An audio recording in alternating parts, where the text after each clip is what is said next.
Hi friends, வீரா சீரியலில் நாளைக்கான episode ப்ரோமோவில் என்ன நடக்க போகுதுன்னா, ராகவன் வள்ளிக்கிட்ட உனக்கு எப்போவுமே மாறன் தான் முக்கியமாத்தன்னு கேட்க, எனக்கு எல்லாருமே முக்கியம்தான்டா, ஆனால் அவன் தான் இந்த வீட்டில் இல்லாமல் இருக்கான், அதுக்காக தான் நான் உங்ககிட்ட பேசுகிறேன்னு சொல்கிறாங்க. நான் தான் எல்லார்கிட்டையும் உண்மையை சொல்கிறேனே, நீங்கள் தான் யாரும் கேட்க மாட்டேங்கிறீங்கன்னு ராகவன் சொல்ல, உண்மையை சொன்னால் உன் வாழ்க்கை என்னடா ஆகிறதுன்னு வள்ளி கேட்குறாங்க. இல்லை அத்தை, நான் உண்மையை சொன்னால் அப்பா மாறனை ஏற்றுப்பாரு, அதே மாதிரி வீராவும் ஏற்றுப்பா, நான் அதனால சொல்லிடுறேன்னு ராகவன் சொல்கிறாரு. அதுக்காகவாடா நம்ம இவ்வளோ கஷ்டப்பட்டிருக்கோம். ஆமாம், நீ உன் பொண்டாட்டிக்கு கால் பண்ணியான்னு கேட்க, 100 தடவைக்கு மேலே கால் பண்ணிட்டேன், அவள் அட்டன் பண்ணவே மாட்டேங்கிறான்னு ராகவன் சொல்கிறாரு. ஆமாம், உன் தம்பி எங்கன்னு வள்ளி கேட்க, அவன் கடைக்கு போயிருக்கான்னு ராகவன் சொல்கிறாரு. அவன் கடைக்கெல்லாம் போயிருக்க மாட்டான், இப்படி நான் பக்கத்தில் இருந்து ஏதாவது நோண்டிக்கிட்டே இருப்பேன்னு சொல்லி தான் அவன் தப்பிச்சு ஓடிருப்பான். அப்பனுக்கு பிள்ளைங்க தப்பாமல் பிறந்திருக்கீங்கடான்னு வள்ளி சொல்கிறாங்க. சரியத்த, நீ ஒன்றும் கவலைப்படாத, சீக்கிரமாகவே எல்லாம் சரியாயிரும்னு ராகவன் அவங்கள சமாதானப்படுத்துகிறாரு. அடுத்த சீனில் பிருந்தா மாறனுக்காக சப்போர்ட் பண்ணி வீரா கிட்ட பேசுகிறாங்க. அக்கா, மாறன் மாமா ரொம்ப நல்லவருக்கா, அவர் பண்ணது தப்பு தான், ஆனால் அவரோட சூழ்நிலைன்னு பேச வரும்போது வீரா பேசுகிறாங்க. என்னடி பெரிய சூழ்நிலை, ஒன்றை மாதிரி தான் நானும் அவனை நல்லவன் நினச்சேன், அதனால தான் என் வாழ்க்கை இப்படி இருக்குது. உனக்கு அவனை பற்றி தெரியாதுடி, கல்யாணத்துக்கு முன்னாடியே அவன் எவ்வளோ சவால் விட்டான் தெரியுமா, சொன்னது மாதிரியே செஞ்சு காட்டிட்டான்னு வீரா கோவமாக பேசுகிறாங்க. ஆமாம், உனக்கு தான் மாறனை கண்டாலே பிடிக்காது, இப்போ என்ன அவனுக்காக சப்போர்ட் பண்ணி பேசுகிறேன்னு வீரா கேட்க, பிருந்தா அவங்களுடைய மனசில் 2 குடும்பத்தோட நல்லதுக்காக செய்யாத தப்புக்கு தண்டனை அனுபவிச்சுட்டு இருக்காருக்கா, இதை நான் எப்படி உன்கிட்ட சொல்லுவேன்னு நினைக்கிறாங்க. என்னடி பேசாமல் அமைதியாக இருக்கிறேன்னு வீரா கேட்க, இல்லைக்கா, எப்படி சொல்கிறதுன்னு எனக்கு தெரியல, நம்ம அண்ணனை மாதிரியே மாறன் மாமாவும் ரொம்ப நல்லவர், உன்னை நல்லபடியாக பார்த்துப்பாரு, உன்னை மட்டும் இல்லை நம்ம எல்லாரையும் நல்லா பார்த்துப்பாருன்னு சொல்ல, அண்ணனோட போர்வையை கூட நீ அவனுக்கு போத்திக்க கொடுக்கல, அவனுக்காக நீ சப்போர்ட் பண்ணி பேசுறியா, அந்த அளவுக்கு அவன் உன்னை மாற்றி வச்சிருக்கான்லன்னு வீரா சொல்கிறாங்க. இல்லைக்கா, மாறன் மாமா ரொம்ப நல்லவருன்னு பிருந்தா பேசுகிறாங்க. இங்கே பாரு பிருந்தா, இதோட நிறுத்திக்கோ, இனிமேல் என்கிட்ட அவனை பற்றி பேசாதன்னு வீரா சொல்லிடுறாங்க. அடுத்த சீனில் மாறனை போலீஸ் அடிக்கிறத காட்டுறாங்க. இப்போ எதுக்காக சார் என்னை போட்டு அடிக்கிறீங்க, என் பொண்டாட்டியே வந்து கம்ப்ளைண்ட் கொடுத்துருந்தாலும் நீங்கள் எப்படி என்னை அரெஸ்ட் பண்ண முடியும், நான் யாரோட பையன் தெரியுமான்னு கேட்க, உன் அப்பா தாண்டா உன் மேலே கம்ப்ளைண்ட் கொடுத்து உன்னை முட்டிக்கு முட்டி தட்ட சொல்லியிருக்காருன்னு சொல்லி இன்ஸ்பெக்டர் அடின்னு அடிக்கிறாரு. காதலுக்காக வாங்குற அடி கூட சுகமாக தான் இருக்குதுன்னு மாறன் நினச்சி சிரிக்கிறாரு. ராமச்சந்திரன் வள்ளிக்கிட்டையும் ராகவன் கிட்டையும் மாறன் மேலே கேஸ் கொடுத்துருக்கத சொல்ல, என்னென்ன பண்ணிட்டு வந்திருக்க, பெத்த பிள்ளை மேலே யாராவது கேஸ் கொடுப்பாங்களான்னு வள்ளி கேட்க, வீட்டுக்கு அடங்காதவனை ஊராவது அடக்கட்டும், ஒரு பொண்ணோட வாழ்க்கையை கெடுத்ததுக்கு அவனுக்கான தண்டனை இதுதான்னு ராமச்சந்திரன் சொல்கிறாரு. அதுக்காக போலீஸ் ஸ்டேஷன்லாம் போகணுமாப்பான்னு ராகவன் கேட்க, அவன் செஞ்சதுக்கு அதுதான் தண்டனைன்னு சொல்கிறாரு. அண்ணன், எதுவாக இருந்தாலும் இது நம்ம வீட்டு பிரச்சனை, வீட்டுக்குள்ளே பேசிக்கலாம், நீ போய் கேஸை வாபஸ் வாங்கன்னு வள்ளி சொல்ல, முடியாதுன்னு ராமச்சந்திரன் சொல்லிடுறாரு.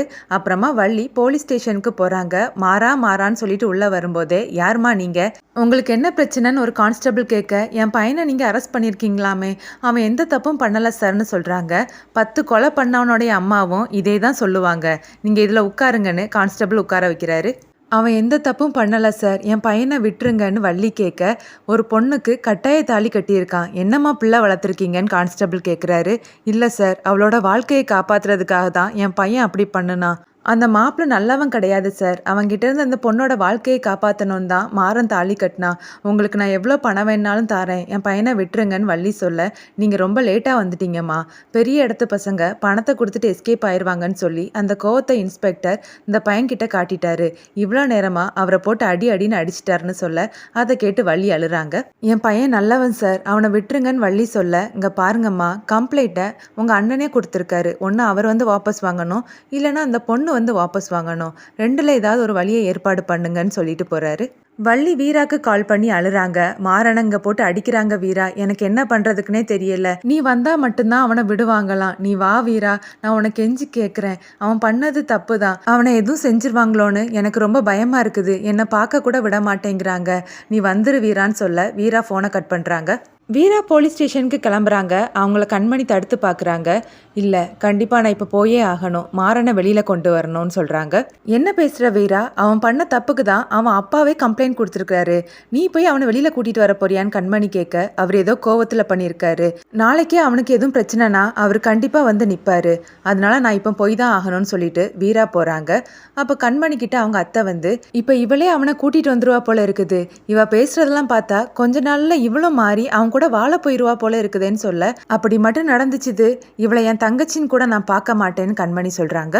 போலீஸ் ஸ்டேஷன் வாசல்ல வள்ளி நின்று அழுதுட்டு நிற்கிறாங்க. அப்போ வீரா ஆட்டோவில் வந்து இறங்குறாங்க. வீராவை பார்த்ததும் வள்ளி சந்தோஷமாக அவங்க கிட்ட போய், இங்கே பாரு வீரா, நீ வருவேன்னு எனக்கு நல்லாவே தெரியும். மாறனை உள்ளே போட்டு அடி அடின்னு அடிக்கிறாங்க. நீ வந்து சொன்னா அவனை விட்டுருவாங்களாம். நீ சொல்லுவியா வீரான்னு கேட்க வீரா அமைதியாகவே நிற்கிறாங்க. வா வீரா உள்ளே போவோன்னு சொல்கிறாங்க. அப்போ உள்ளேருந்து ஒரு கான்ஸ்டபிள் வந்து யாருமா இதுன்னு கேட்க, இவ தான் வீரா, மாறனோட பொண்டாட்டி. இவ வந்து சொன்னா விட்டுருவேன்னு சொன்னீங்கல்ல, விட்டுருவீங்களான்னு கேட்க உள்ளே கூட்டிகிட்டு போமான்னு சொல்கிறாரு. வா வீரா, நீ வந்து சொன்னா கண்டிப்பாக மாறனை விட்டுருவாங்கன்னு சொல்லிட்டு வள்ளி உள்ளே கூட்டிகிட்டு போகிறாங்க. இன்ஸ்பெக்டர் வீரா கிட்ட, உன் லைஃபையே ஸ்பாயில் பண்ணிட்டான்ல, இந்த மாதிரி ஆளெல்லாம் சும்மா விடக்கூடாதுமா, நீயும் ஒரு கம்ப்ளைண்ட்டை கொடு, இன்னும் நான் கேஸை ஸ்ட்ராங் ஆக்கிடுறேன்னு சொல்லிடுறாரு. அதை கேட்ட வள்ளி பயந்து போய் வீராவை பார்க்குறாங்க. சார், நீங்கள் அவரை ரிலீஸ் பண்ணுங்க, அதுக்கு நான் என்ன செய்யணுமோ அதை மட்டும் சொல்லுங்கன்னு வீரா கேட்க, என்னம்மா சொல்கிற, அவன் உன்னோட லைஃபையே ஸ்பாயில் பண்ணியிருக்கான், அவனை போய் ரிலீஸ் பண்ண சொல்கிறேன்னு இன்ஸ்பெக்டர் கேட்க, சார் இது எங்கள் குடும்ப விஷயம், நாங்கள் பார்த்துக்குறோம், இப்போ நீங்கள் அவரை விட்டுருங்கன்னு வீரா சொல்கிறாங்க.